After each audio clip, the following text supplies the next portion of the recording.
मनाए उत्सव। ये है अमृत महोत्सव, ये है अमृत महोत्सव, ये है अमृत महोत्सव, ये है अमृत महोत्सव। आओ मिलके मनाए।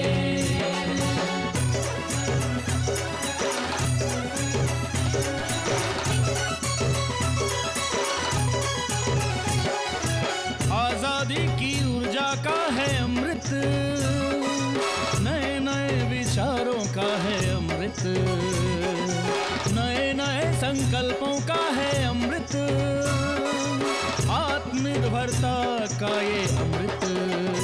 ये है अमृत महोत्सव, ये है अमृत महोत्सव, ये है अमृत महोत्सव, ये है अमृत महोत्सव। आओ मिलके मनाए। आज़ादी का अमृत महोत्सव है भारत माँ के लालों का, आज़ादी के मतवालों का, आज़ाद 75 सालों का। नमस्कार दर्शकों, मैं शशि आज के विशेष कार्यक्रम आज़ादी के अमृत महोत्सव में आप सभी का बहुत बहुत स्वागत करती हूँ।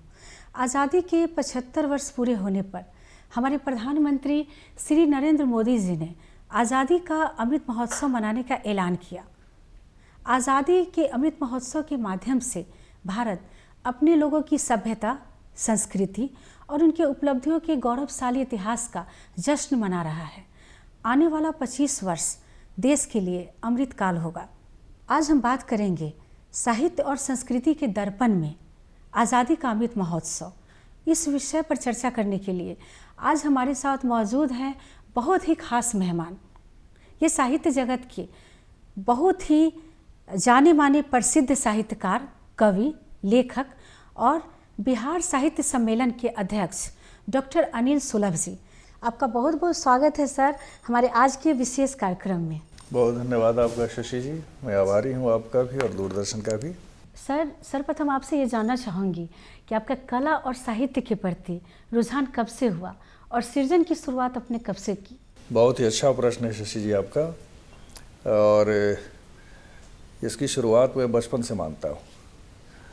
अब ये नहीं कह सकता कि ये कहाँ से आया मन में, लेकिन मन में बचपन से रहा है और इसीलिए बाल्यकाल से ही मैंने सृजन आरंभ किया। जब मैं 4वीं-5वीं कक्षा में पढ़ता था तब से कथा लेखन आरंभ किया और फिर मैं कविताओं, गीतों के सारस्वत उत्सव से गुजरता हुआ आज आप सबके सद्भाव और आशीर्वाद से, खासतौर से अपने शुभेच्छुओं, बुज़ुर्गों, आचार्यों के आशीर्वाद से एक बहुत बड़े दायित्व को संभालता हूँ।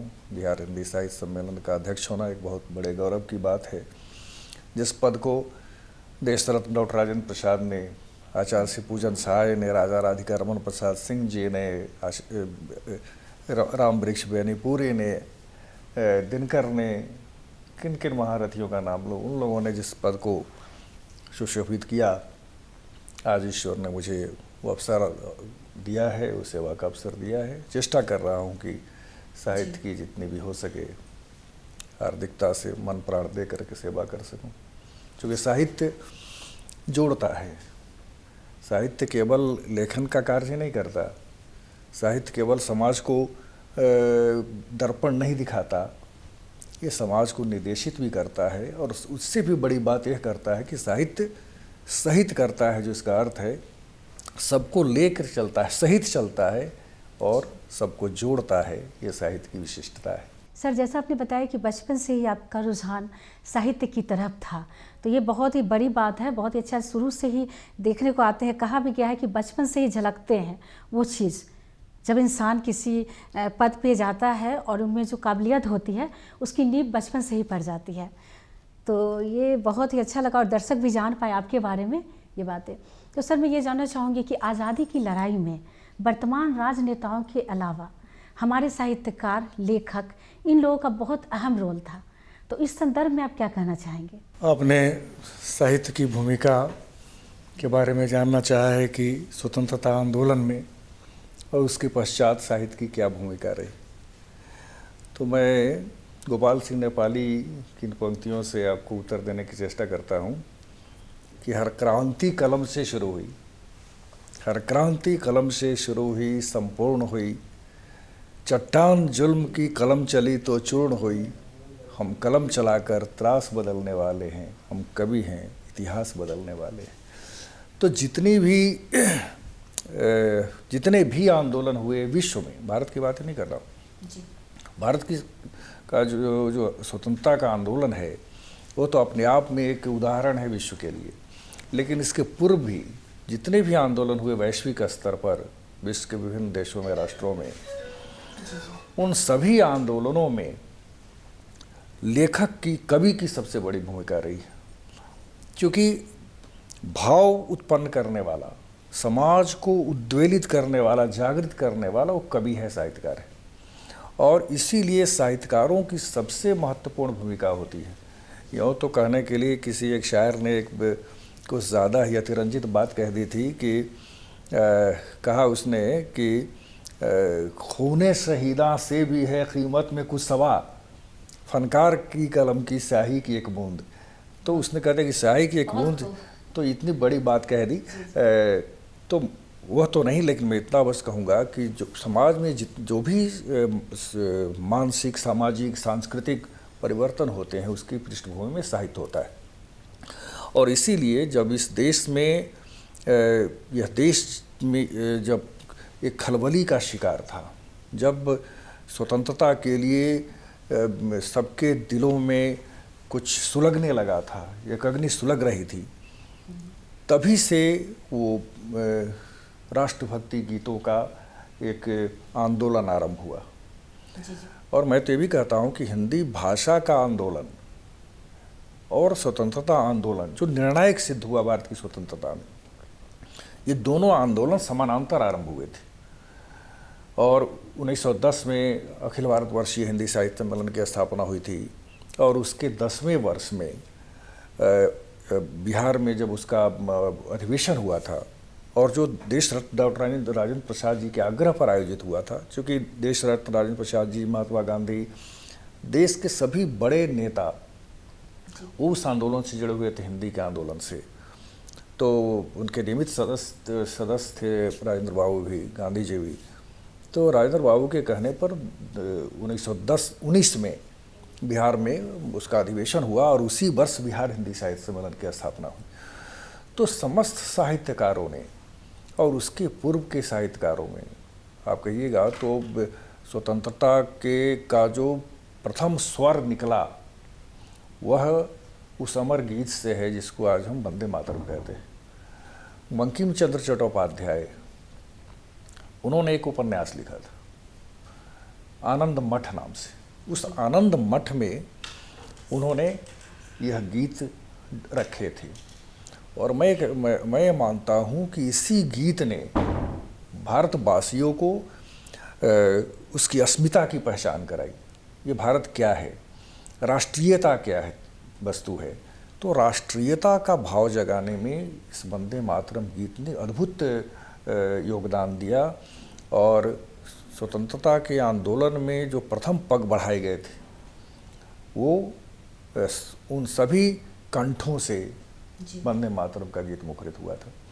तो इस प्रकार से आप कह सकते हैं कि भारतवर्ष की स्वतंत्रता के आंदोलन में भी साहित्य का स्वर इस प्रकार मिला, और उसने समझ लीजिए कि ये गीत समस्त आंदोलनकारियों के लिए वो की जिह्वा पर मतलब निवास करने लगा था, और हर अवसर पर गीत गाए जाते थे।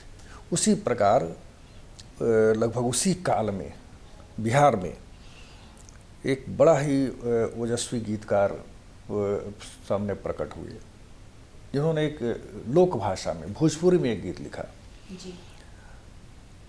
रघुवीर नारायण जी, मैं उनको प्रणाम करता हूँ, अद्भुत कवि थे। हालांकि अंग्रेजी संस्कृत के बड़े विद्वान, अंग्रेजी की भी बहुत सारी कविताएं लिखी, जिनको अंग्रेज साहित्यकारों ने बहुत ही सम्मान दिया और श्रेष्ठ माना। उस कवि ने भोजपुरी में एक रचना की, सुंदर सुभूमि भैया भारत के देशवासे, मोरो प्राण बसे हिमखोह रे बटोहिया। ये बटोहिया नाम से गीत मशहूर हुआ, और इस गीत की इतना प्रभाव हुआ इस गीत का, तो समझ लीजिए कि उत्तर भारत में और विशेष तौर रूप से पूर्वांचल बिहार और उत्तर प्रदेश आदि के भागों में। ये गीत वंदे मातरम की तरह राष्ट्रीय गीत बन गया। और जब भी कोई इस तरह के उत्सव होते थे, आयोजन होते थे, कांग्रेस की सभाएं होती थी, तो ये गीत गाए जाते। गांधी जी, महात्मा गांधी जी, राजेंद्र बाबू इस गीत के इतने प्रशंसक थे कि जब भी गांधी यहाँ आते थे तो रघुवीर नारायण जी को आमंत्रण मिलता था, वो आते थे, वो गीत उनसे सुनते थे गांधी जी, तब आगे की बात आरंभ करते थे। तो इस तरह का प्रभाव था। और इस गीत ने बताया दुनिया को कि भारत क्या है, इसको आकर के देखो, समझने की चेष्टा करो। और फिर बाद में एक हमारे छपरा राजेंद्र कौल महाविद्यालय में प्राचार्य भी हुए थे, यहाँ थे डुमरांव के प्रोफेसर मनोरंजन प्रसाद सिन्हा जी।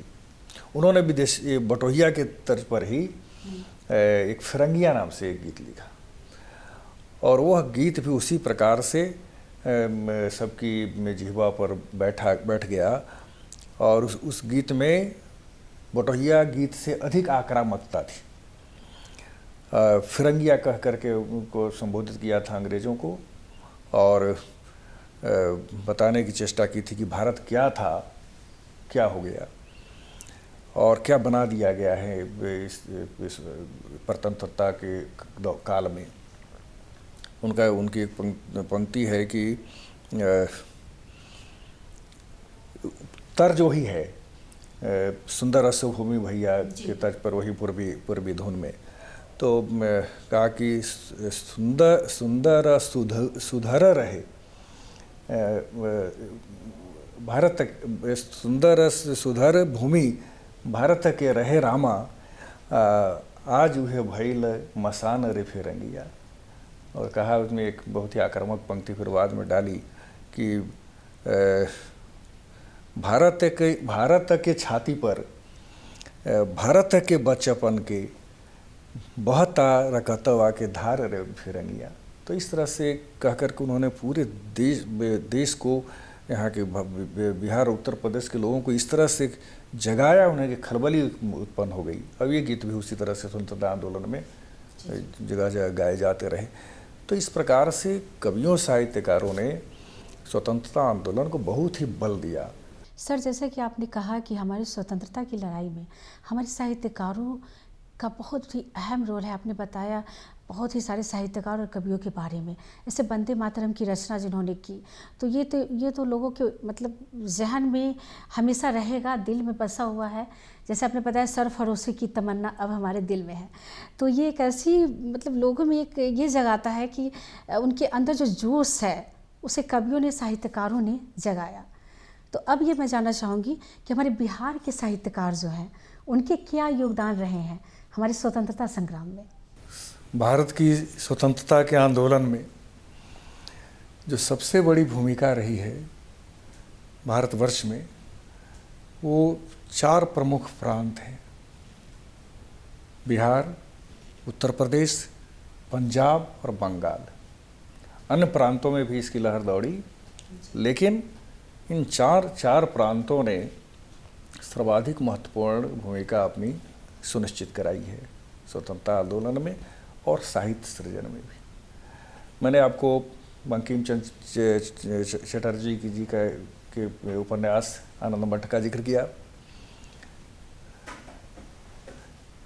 रघुवीर नारायण जी के बटोहिया और मनोरंजन प्रसाद जी के फिरंगिया की बात की, बिस्मिल के उस बहुत ही मशहूर शेरों की बात करी, गज़ल की बात की, गुप्त जी के भारत भारती की बात की, माखनलाल चतुर्वेदी ने भी इसी तरह के पुष्प की अभिलाषा में अपने विचार व्यक्त किए। बिहार के साहित्यकारों की भूमिका इसलिए अधिक महत्वपूर्ण है कि केवल गीतों में ही नहीं, इन लोगों ने कर्म में आंदोलन को उतारा। मैं आपको बताना चाहता हूं और आपके माध्यम से दूरदर्शन के बहुत ही सम्मानित दर्शकों को भी अवगत कराना चाहता हूं कि 1919 में जब बिहार हिंदी साहित्य सम्मेलन की स्थापना हुई तो उस समय बिहार हिंदी साहित्य सम्मेलन से बिहार भर के जितने साहित्यकार थे, जितने आंदोलनकारी थे, और एक बात और बताना चाहता हूँ कि जितने साहित्यकार थे उनमें से 90 से अधिक प्रतिशत में आंदोलनकारी ही थे, स्वतंत्रता आंदोलन से सीधे तौर पर जुड़े हुए थे। और बिहार हिंदी साहित्य सम्मेलन स्वतंत्रता आंदोलन का एक प्रकार से केंद्र था। सारे स्वतंत्रता सेनानी बिहार हिंदी साहित्य सम्मेलन में उपस्थित हुआ करते थे, और बिहार हिंदी साहित्य सम्मेलन के विभिन्न जिलों में जो जितने भी अधिवेशन हुए प्रत्येक वर्ष, उन सभी अधिवेशनों में सारे के सारे जुटते थे। वो डॉक्टर राजेंद्र प्रसाद स्वयं हो, बाबू श्री कृष्ण सिंह जी हों, वीरचंद पटेल हों, एक बद्री प्रसाद वर्मा जी थे जो हिंदी में इसके शिक्षा मंत्री भी हुए थे उन दिनों। तो इस प्रकार से सारे लोग उसमें सम्मिलित होते थे, और आंदोलन की बात, हिंदी के प्रचार के साथ स्वतंत्रता आंदोलन की बातें होती थी। और क्योंकि अंग्रेज़ों का दबाव था, इसलिए आंदोलन से संबंधित जितनी बातें होती थी वो साहित्य सम्मेलन में हुआ करती थी। और जब यह देश 1942 में अपनी स्वतंत्रता की अंतिम लड़ाई लड़ रहा था, जब गांधी ने कहा करो या मरो, अंग्रेज़ों भारत छोड़ो, तो उस समय सारे साहित्यकार सड़क पर थे। वो सभी लाठियां खा रहे थे, जेल जा रहे थे। बेनीपुरी कई बार जेल गए, रामवरिश बेनीपुरी, वो भी सम्मेलन के अध्यक्ष थे। पंडित महाकवि रामदयाल पांडे, कितने नाम गिनाऊं, वो सारे लोग स्वतंत्रता आंदोलन में सक्रिय रहे। और 1942 से जब तक देश स्वतंत्र नहीं हुआ, साहित्य सम्मेलन में आंदोलन के अतिरिक्त कोई काम नहीं हुआ। साहित्य सम्मेलन एक प्रकार से बंद रहा। साहित्य सम्मेलन के सारे पदाधिकारी या तो भूमिगत थे या जेल में थे। तो इस तरह से एक बहुत बड़ा योगदान साहित्यकारों का रहा है। और मैं तो बराबर कहता हूँ कि किसी भी आंदोलन के पीछे साहित्यकार अवश्य होता है। जितने भी नए विचार आते हैं वो साहित्य लेकर के आता है। सांस्कृतिक विरासत हमारे देश की या संसार की और कहीं नहीं है, वो सब साहित्य में धारित है। साहित्य ही संग्रहित करता है, धारण करता है सारी संस्कृति को भी। इसीलिए अगर साहित्य न हो तो हमारे पास कुछ भी बचेगा नहीं। अगर साहित्य न होता तो हमारा कोई इतिहास नहीं बचता। सर, अभी आज़ादी का अमृत महोत्सव मनाया जा रहा है। देश विदेश हर जगह विभिन्न तरह के कार्यक्रम किए जा रहे हैं। तो मैं इस संदर्भ में चाहूँगी कि आप एक साहित्यकार हैं तो अपनी रचनाओं को हमारे दर्शकों के सामने पेश करें, वो भी सुनना चाहेंगे सर। पहले मैं भारत की स्वतंत्रता के अमृत महोत्सव में आपको, दूरदर्शन को और समस्त दर्शकों को बहुत ही हार्दिकता से बधाई और शुभकामनाएं देता हूं। संपूर्ण भारतवर्ष में यह महोत्सव बहुत ही उत्साहपूर्वक मनाया जा रहा है और यह देश बहुत ही तीव्रता से उन्नति भी कर रहा है।